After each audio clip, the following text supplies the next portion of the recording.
4 நாள் ஊருக்கு போயிட்டு கொஞ்சமாக நம்ம பெருங்காயம் சேர்த்துருக்கேன். இப்படி வளர்ந்துருக்கு. இதுக்கு கொஞ்சம் மண் கொட்டணும். கொஞ்சமாக இந்த இலையில வந்து எண்ணெய் தடவிக்கலாம்.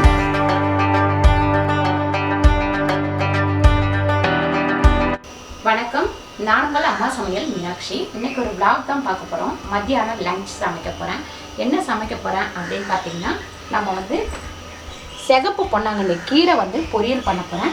இது பார்த்தீங்கன்னா நான் வந்து நல்லா அந்த காம்பே இல்லாமல் அழகாக நறுக்கி வச்சுருக்கேன். அதாவது பறிச்சு மட்டும்தான் வச்சுருக்கேன். இது எங்கள் தம்பி ஒய்ஃப் தான் க்ளீன் பண்ணி கொடுத்தாங்க. இது கிட்டத்தட்ட நமக்கு க்ளீன் பண்ணவே ஒரு 1 hour ஆகும்.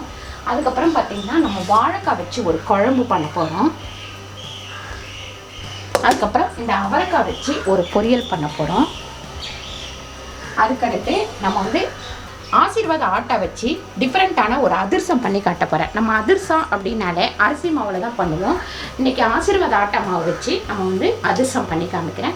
ஈஸியாக முடிஞ்சிடும். அதிரசமே செய்ய தெரியாதவங்க இந்த மாவை வச்சு நீங்கள் ஈஸியாக அதிரசம் பண்ணிக்கலாம். வாங்க போய் பார்க்கலாம். இப்போ நம்ம இதை வந்து ஆன் பண்ணிக்கலாம். இதில் 1 டம்ளர் அளவுக்கு தண்ணி விட்டுருக்கேன். 1.5 ஸ்பூன் உப்பு போட்டிருக்கேன். 4 ஸ்பூன் வெறும் மிளகாத்தூள் போட்டிருக்கேன். இதில் நம்ம ஆசீர்வாத ஆட்டா அதிரசத்துக்கு பாகு எடுத்துக்கலாம். ஃபஸ்ட்டு ஒரு 1/4 டம்ளர் அளவுக்கு தண்ணி விட்டுக்கலாம். தண்ணி நல்லா கொதிச்சுட்டு இருக்கும் போதே ஒரு 175 கிராம் வெல்லம் போட்டிருக்கேன். நல்லா நம்ம திருவி எடுத்து வச்சுருக்கேன். ஈஸியாக கரைஞ்சிடும். அதனால் நம்ம இப்போ இந்த அடுப்பில் பாகு ரெடி ஆகிற விலைக்கு நம்ம இந்த அடுப்பில் கீரை தாளிச்சிக்கலாம்.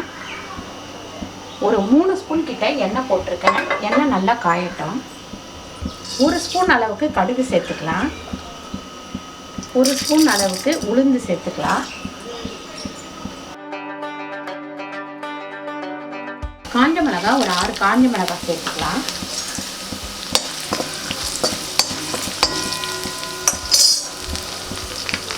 இந்த அலசி வச்சிருக்கேன் இந்த கீரையை வந்து இதில் சேர்த்துக்கலாம்.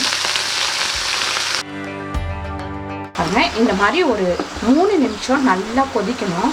கொதிச்சதுக்கப்புறம் இந்த மாதிரி தட்டில் தண்ணி வச்சுக்கணும். இது அப்படியே நம்ம அதிரசம் பண்ணுற அதே மெத்தட் தான். ஆனால் மாவு மட்டும் நம்ம கோதுமை மாவு சேர்க்குறோம். கம்மியாக செய்கிற தொட்டு ஒரு 3 நிமிஷம் கொதிச்சா போதும். இதே நம்ம அதிகமாக பண்ணுறோம் அப்படின்னா நம்ம வந்து கிட்டத்தட்ட ஒரு 10 நிமிஷமாவது கொதிக்க விடணும். பாருங்கள், இந்த மாதிரி நிற்கணும்.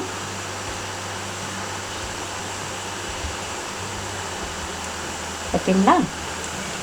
அடுப்பை ஆஃப் பண்ணிவிடுவோம். ஆஃப் பண்ணிவிட்டு இந்த ஆசீர்வாத ஆட்டாவை இதில் கொஞ்சம் கொஞ்சமாக கொட்டி நம்ம வந்து கிண்டிக்கலாம். முதல் 1 கப்பு கொட்டிட்டோம். இது 2வது கப்பு. இது கிட்டத்தட்ட நமக்கு ஒரு 300 கிராம் மாவு வரும். நம்ம எப்பவுமே வந்து அதிரசத்துக்கு அரிசி மாவு ஒரு அளவில் இருக்கும். நமக்கு கோதுமை மாவு வந்து ஒரு அளவில் இருக்கும். இன்னும் ஒரு 2 ஸ்பூன் அளவுக்கு கொட்டிக்கலாம். இதில் ஒரு 1.5 ஸ்பூன் அளவுக்கு எள்ளு வந்து டேஸ்ட்டுக்காகவும் சுட்டதுக்கப்புறம் நல்லா ஒரு பார்வையாக இருக்கும், அதுக்காகவும் தான் போடுறேன். அதே மாதிரி ஏலக்காய் பொடி ஒரு 1/4 டீஸ்பூன் அளவுக்கு ஏலக்காய் பொடி. அதுக்கு மேலே லைட்டாக எண்ணெய் ஒரு ஸ்பூன் வச்சு இது எல்லாத்தையும் இந்த மாதிரி தள்ளிக்கலாம்.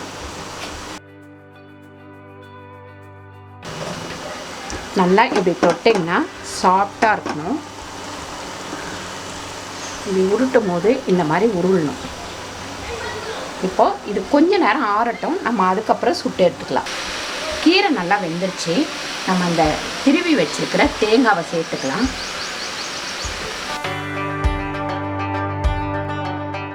ஒரு 3/4 ஸ்பூன் அளவுக்கு உப்பு சேர்த்துக்கலாம்.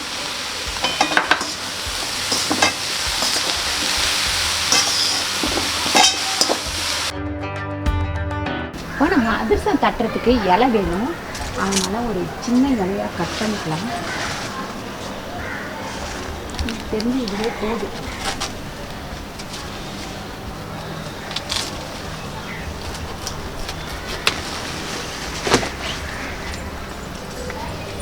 பாருங்கள், சேப்பங்கிழங்கு எப்படி வளர்ந்துருக்கு. இதுக்கு கொஞ்சம் மண் கொட்டணும். நல்லா வளர்ந்துருக்கு பாருங்கள். மண் வந்து கொட்டணும். அப்போ தான் இன்னும் கொஞ்சம் நல்லா தரமாக வளரும். அப்புறம் அவரைக்காயெல்லாம் நான் வந்து நேற்று பறித்து அதுதான் இப்போ சமைக்கிறேன் இல்லைங்களா, அந்த அவரைக்காய் தான் சமைக்கிறேன். கிட்டத்தட்ட ஒரு 3/4 கிலோ அவரைக்காய் டெய்லி கொஞ்சம் கொஞ்சமாக பறித்து வச்சு அந்த அளவுக்கு ஆயிருக்கு. கத்திரிக்காய் மறுபடியும் பாருங்க பெருசாகிடுச்சு.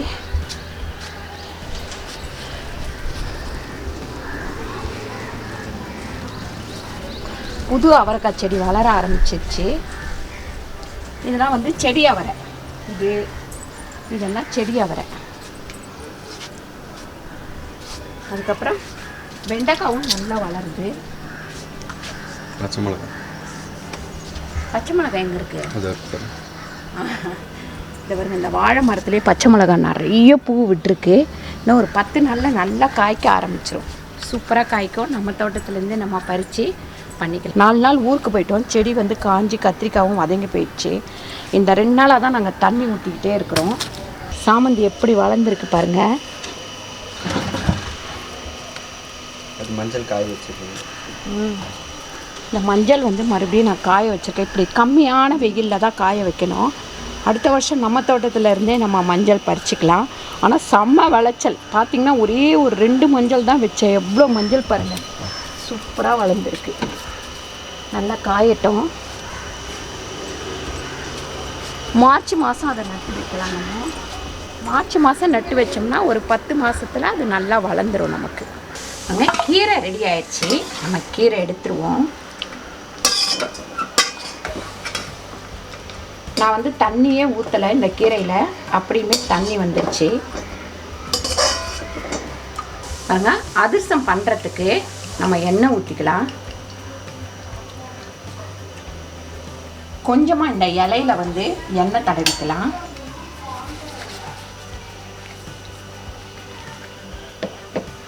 மாவு எடுத்து நல்லா இந்த மாதிரி உருட்டிக்கங்க. இந்த மாதிரி கொஞ்சம் வந்து நம்ம உடனே செய்கிறோம் அப்படின்னா இந்த மாதிரி கொஞ்சம் கல் கணக்காக இருந்தால் தான் மாவு கரெக்டாக வரும். நீங்கள் இல்லை கொஞ்சம் நேரம் கழித்து ஒரு 1 ஹவர் 2 ஹவர் கழித்து செய்ய போகிறீங்க அப்படின்னா இன்னும் கொஞ்சம் இலகா வரணும். எண்ணெய் காயட்டும். ஆனால் இந்த அடுப்பில் நம்ம அவரைக்காய் தாளிச்சிக்கலாம். ஒரு 5 ஸ்பூன் அளவுக்கு எண்ணெய் போட்டுக்கோங்க. 3/4 கிலோ அவரைக்காய். இந்த மாதிரி தட்டினதுக்கப்புறம் இதமான சூடாக இருக்கணும். ரொம்ப சூடாக ஏறக்கூடாது. எப்போவுமே அதிரசத்துக்கு அரிசி மாவாக இருந்தாலும் சரி, நம்ம கோதுமை மாவாக இருந்தாலும் மீடியமாக இருக்கணும் சூடு. ரொம்ப அதிகமாக இருந்தால் உள்ளே வந்து வேகவே வேகாது.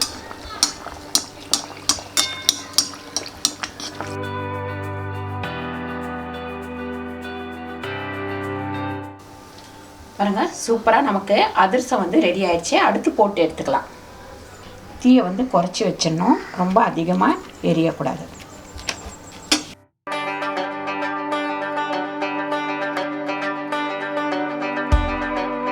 நம்ம வந்து அவரைக்காய் தாளிச்சிக்கலாம். 1 ஸ்பூன் கடுகு, 1 ஸ்பூன் உளுந்து, கொஞ்சமாக வெங்காயம்,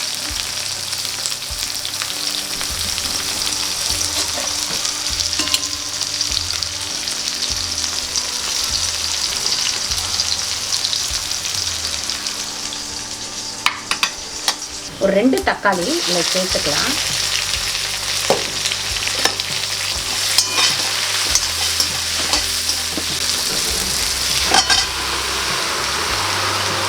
வெங்காயம் தக்காளி நல்லா வெந்ததுக்கப்புறம் நம்ம இந்த வேக வச்ச அவரைக்காவை இதில் சேர்த்துக்கலாம்.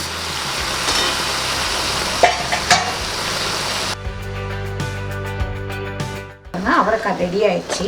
அதை எடுத்து வச்சுப்போம். பாருங்க, ஒரு 6 ஸ்பூன் அளவுக்கு எண்ணெய் போட்டுக்கலாம். வாழைக்காய் குழம்புக்கு, வாழைக்காய் காரக்குழம்பு. வாழைக்காய் வச்சு நம்ம காரக்குழம்பு மீன் குழம்பு மாதிரியே பண்ணுவோம். கடுகு, உளுந்து, வெந்தயம் எல்லாமே 1/2 ஸ்பூன். இப்போ நம்ம இதில் வெங்காயம் போட்டுக்கலாம். ஒரு 3 வெங்காயம் நறுக்கி வச்சுருக்கேன், அதை சேர்த்துப்போம்.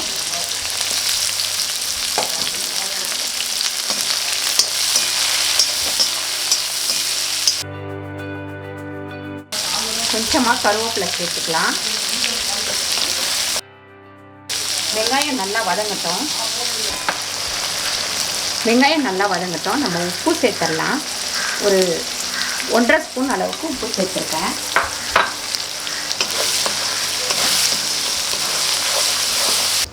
ஆசீர்வாத் ஆட்டை வச்சு சூப்பரான ஒரு அதிரசம் பண்ணிட்டோம். கண்டிப்பாக நீங்களும் ட்ரை பண்ணி பாருங்கள். ஏன்னு கேட்டிங்கன்னா நிறைய பேருக்கு அரிசி அதிரசம் வரல அப்படின்னு சொல்லிட்டு சொல்லுவீங்க. இது வந்து ரொம்ப ரொம்ப ஈஸி. நீங்கள் என்ன தப்பு பண்ணாலுமே அதிரசம் வந்து உங்களுக்கு சூப்பராக வரும். பாருங்கள், நல்லா சாஃப்டாகவும் மேலே மொறுமொறுனும் உள்ளே சாஃப்டாகவும் இருக்குது. ஆசீர்வாத் ஆட்டா வந்து உங்களுக்கு கடையிலையும் கிடைக்கிது. கீழே லிங்க் கொடுத்துருக்கேன், அதில் கிளிக் பண்ணி வாங்கி விதவிதமாக டிஃப்ரெண்ட்டாக நான் நிறைய ஐட்டம் செஞ்சு காமிச்சிருக்கேன். நீங்களும் அது எல்லாமே ட்ரை பண்ணி பாருங்கள். வாழைக்காய் வந்து நான் தோலெல்லாம் சிவி எடுத்து வச்சுருக்கேன். நல்லா இந்த சைஸில் வெட்டிக்கங்க. அப்படியே மீன் பீஸ் மாதிரியே இருக்கும் உங்களுக்கு.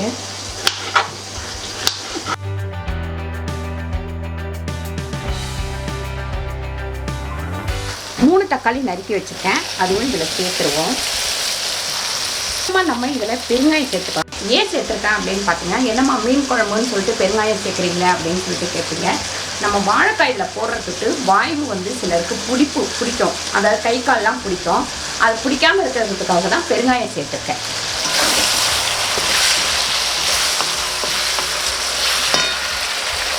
ஒரு 1/4 டீஸ்பூன் அளவுக்கு மஞ்சள்தூள் சேர்த்துக்கலாம். நல்லா இந்த வெங்காயம் வதங்கினதுக்கப்புறம், வெங்காயம் தக்காளி இது எல்லாமே நல்லா வதங்கினதுக்கப்புறம் குழம்பு மிளகாத்தூள் சேர்த்துக்கலாம்.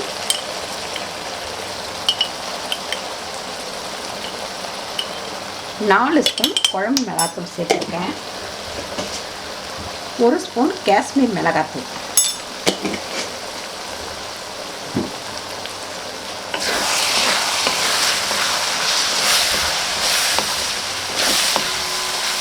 புளியை நல்லா கரைச்சி இதில் ஊற்றிடலாம். ஒரு 2 தடவை நல்லா புளி கரைச்சி ஊற்றிக்கோங்க. நம்ம இன்னும் கொஞ்சம் தண்ணி விட்டுக்கலாம், ஏன்னா ரொம்ப திக்காக இருக்குது. இப்போ இது ஒரு 10 நிமிஷம் கொதிக்கட்டும். இப்போ நம்ம இந்த சக்கரவள்ளி கிழங்க வேக வச்சு எடுத்து சாயங்காலம் ஸ்நாக்ஸ் மாதிரி சாப்பிட்றதுக்கு சொத்தையாக இருக்கும் சில டைம், அதனால் கட் பண்ணி பார்த்துட்டு யூஸ் பண்ணுங்கள்.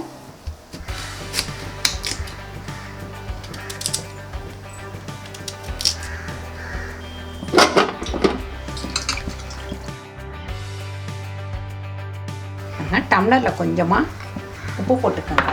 உப்பு போட்டுட்டு கொஞ்சமாக தண்ணி விட்டுக்கலாம். நல்லா கலக்கிட்டு இது மேலே இந்த மாதிரி தொளிச்சு விட்டுக்கலாம். அப்போ தான் நல்லா கொஞ்சம் உப்பு உரைக்கும், டேஸ்ட்டாக இருக்கும். பாருங்கள், இந்த மாதிரி கொதிச்ச உடனே நம்ம இந்த வாழைக்காவை இதில் சேர்த்துக்கலாம்.